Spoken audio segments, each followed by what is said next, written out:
नमोस्तु सर्वेभ्यः दर्शकेभ्यः संस्कृत पाठशालायां भवतां समेषां स्वागतम करोमि। अहमेश नारायण दत्तमिश्रः। संस्कृत पाठशाला में अब तक आप संस्कृतानुरागियों ने विशेष रूप से जाना है साधारण शब्दों की शुद्धता और अशुद्धता को, पर आज हम बात करेंगे एक क्रियार्थक शब्द की जिसे हम संस्कृत में धातुपद भी कहते हैं।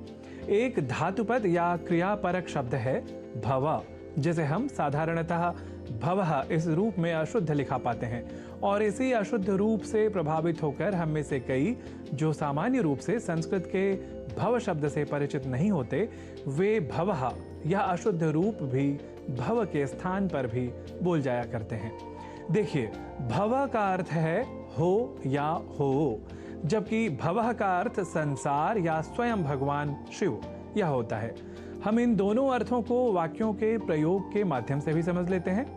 स्वस्थः भव अर्थात स्वस्थ हो या होवो, ऐसे ही भवः इत्येतेन शंकरः कथ्यते अर्थात भव इस नाम से शंकर को कहा जाता है।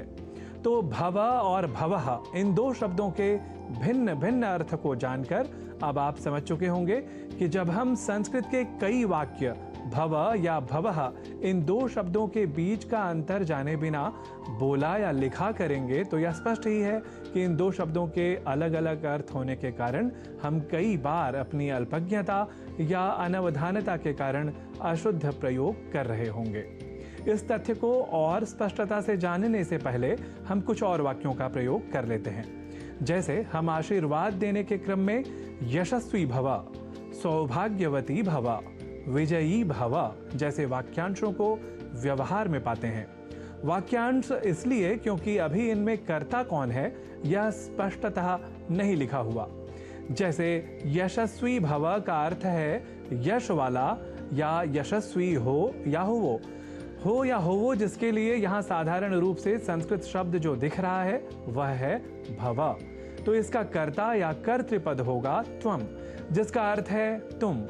तो अब यशस्वी भव का अर्थ आप पूरी तरह से स्वयं समझ चुके होंगे। जी हाँ, तुम यशस्वी हो। ऐसे ही सौभाग्यवती भव का अर्थ होगा तुम सौभाग्य वाली या सौभाग्यवती हो। और फिर ऐसे ही विजयी भव अर्थात तुम विजयी हो। तो अब जब हम यशस्वी भव, सौभाग्यवती भव, विजयी भव के स्थान पर यशस्वी भवः, सौभाग्यवती भवः, विजयी भवः ऐसे प्रयोग करने लग जाएं या कहीं लिखा पाएं तो आप प्रश्न करेंगे ना कि यह अशुद्ध लिखा हुआ है। भवः का अर्थ होता है संसार या शिव, जबकि भव का अर्थ होता है हो या हो। समग्रता से कहें तो अब आप समझ चुके होंगे कि यशस्वी भव, सौभाग्यवती भव, विजयी भव जैसे प्रयोगों में हमें भव का प्रयोग अधिक ध्यान के साथ करना होता है, ताकि भाषागत मर्यादा बनी रहे और उससे भी कहीं अधिक जो हम कहना चाह रहे हैं वह सर्वथा शुद्ध और तर्कसंगत भी हो। अस्तु, संस्कृत पाठशाला दर्शक वृंद संस्कृतानुरागी भव इत्येवं कामयमानः सम्प्रति अनुमतिः देया पुनरागमनाय। पुनरपि अस्तु तावत्। नमः।